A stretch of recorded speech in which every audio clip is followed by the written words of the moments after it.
Alors, dans cette vidéo, on va étudier un transformateur réel. Alors, pour étudier un transformateur réel, donc, je dois considérer tous les éléments qu'on a négligés précédemment dans l'étude d'un transformateur parfait. Alors, c'est-à-dire, je dois prendre en considération les pertes fer, d'accord? Donc, je dois prendre en considération les pertes fer, les pertes joule, bien sûr, dissipées dans les enroulements primaires et secondaires, c'est-à-dire, c'est-à-dire, je ne peux pas négliger la résistance interne de l'enroulement primaire et la résistance interne de l'enroulement secondaire R2, et aussi le flux de fuite 1 et le flux de fuite 2. Et je ne peux pas dire que la réluctance du circuit magnétique est égale à 0 parce que la perméabilité n'est pas très grande. Alors, pour cela, donc on va déterminer les équations de fonctionnement. Donc, je vais tracer le circuit magnétique, d'accord? Alors, ce circuit magnétique, il comporte deux enroulements primaires et secondaires. Alors, l'enroulement primaire, donc, il est parcouru par un courant I1 de T, d'accord? Alors, l'enroulement primaire, il contient N1 spire et l'enroulement secondaire, N2 spire. Donc, alors, lorsque vous avez une bobine parcourue par un courant I, il sera le siège d'un champ d'excitation H qui va donner naissance à un champ d'induction B. Ce champ d'induction B, qui circule ou bien traversant une surface fermée, il va donner naissance à un flux phi. Donc, la bobine ou bien l'enroulement primaire, donc, va générer un flux phi 1, d'accord? Alors, ce flux phi 1, il va être divisé en deux, en flux principal circulant dans le circuit magnétique et le flux de fuite 1, bien sûr, dissipé vers ou bien traversant l'air. Donc, c'est-à-dire que je peux dire que phi 1, donc généré par l'enroulement primaire, égale à la phi plus phi 1, d'accord? De la même façon, je peux déterminer phi 2. Alors, c'est quoi le flux généré par l'enroulement secondaire? Alors, contexte, le flux principal traverse, c'est le flux, il est variable, il traverse la bobine. Alors, un flux variable traversant une bobine, il va donner naissance, bien sûr, à un champ d'induction B, à un flux phi, donc qui est variable. Donc, le flux phi de variable, c'est égal à le flux principal traversant le circuit magnétique, plus le flux de fuite, plus le flux de fuite de, bien sûr, qui est dans l'air. Donc, le flux de fuite, donc, deux expressions de flux, alors traversant l'enroulement primaire et secondaire. Ici, c'est le flux de fuite 1. Alors, le flux de fuite 1 ou bien le flux de fuite 2, donc il va générer ce qu'on appelle une inductance de fuite, L1, donc qui a comme expression, c'est N1 phi de fuite 1 sur I1, donc avec I1, c'est le courant circulant alors dans le primaire, et il va générer une inductance de fuite 2 au secondaire qui est égale à N2 fois le flux de fuite 2 sur I2, d'accord? J'ai deux inductances de fuite, L1 et L2. Alors maintenant, je vais déterminer les équations en tension et les équations en courant. Alors, je commence par les équations en tension, bien sûr au niveau primaire. Donc, pour cela, je vais tracer donc le circuit ou bien le transformateur. Donc, on a déjà dit que dans l'étude d'un transformateur réel, je dois considérer alors, les résistances internes de l'enroulement primaire et secondaire, voilà. Et de la même façon, je dois considérer donc, que l'enroulement secondaire contient une résistance interne R2, bien sûr. Bien sûr, l'objectif, c'est d'alimenter une charge, Z2. Je ne vais pas tracer la charge. Donc, on a le courant, c'est le courant I1 de T. Donc, vous avez la tension ici, c'est V1 de T. Donc, j'alimente avec une tension V1 de T. Le courant circulant dans la bobine, c'est I1 de T. Donc, lorsque vous avez une bobine qui va être traversée par un courant alternatif, il va donner naissance à une force électromotrice O1 qui suit le sens de courant. Alors, bien sûr, le sens de courant, il est comme celui-là. Donc, c'est E1 de T. Donc, voilà. Alors, pour déterminer les équations en tension en primaire, donc j'utilise la loi de May. Donc, j'ai V1 de T égale à R1 I1 E1 de t moins E1 de t avec E1 de t égale à moins N1 d de phi 1 sur dt. D'accord? Et je remplace.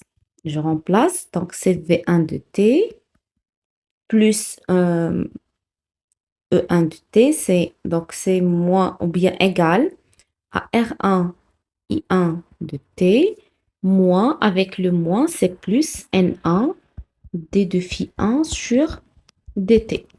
Alors, on a déjà phi 1, le flux phi 1, c'est égal à le flux circulant dans le cercle magnétique plus le flux de fuite 1. C'est-à-dire que V1 de t égale à R1 I1 de t plus N1 d de phi sur dt, alors plus N1 d de flux de fuite 1 sur dt. Donc, ça va être V1 de t égale à R1 I1 de t plus N1 d de phi sur dt plus, bien sûr, N1. Alors, j'ai déjà le flux de fuite. Alors, L1 égale à quoi? C'est N1, le flux de fuite 1 sur dt. Alors, c'est-à-dire le flux de fuite 1, ça va être, alors, pardon, sur I1. N1, le fluide 1 sur I1. Donc, le flux de fuite 1, ça va être quoi? Ça va être L1, I1 sur N1. Donc, c'est plus L1, D de I1 de T dt sur N1. Avec N1, ça va disparaître. N1 sur N1. Donc, j'ai ici plus L1, D de I sur dt. En passant à la notation complexe, donc qu'est-ce que j'ai? J'ai la notation complexe de V1 égale à R1 fois la notation complexe de I1 plus, alors quelle est la notation complexe de la dérivée d'une grandeur sinusoïdale? C'est-à-dire, je vais multiplier fois J oméga. Donc, c'est J oméga N1 fois l'expression complexe de phi plus.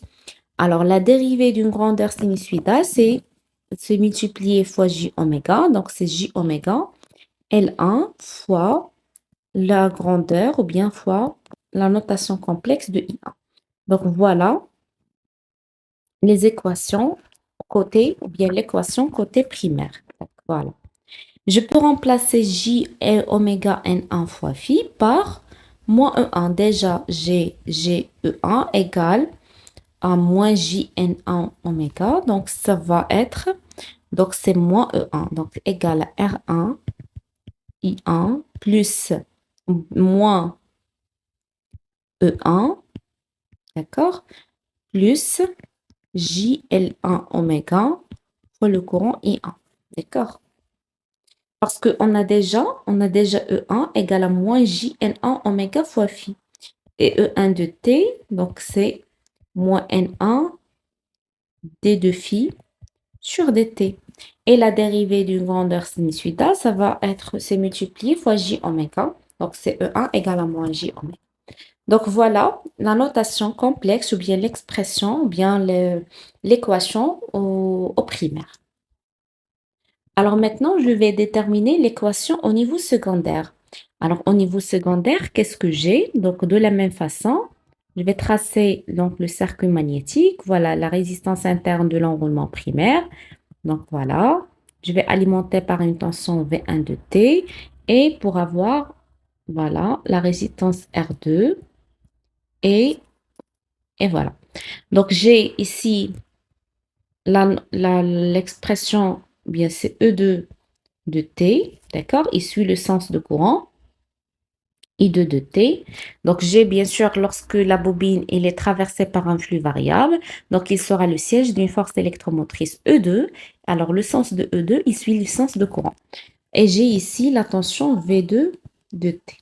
Donc, en exprimant la loi de Maille ici, j'ai E2 de T égale à R2 fois I2 de T plus V2 de T. D'accord? Avec E2 de T, à quoi égal?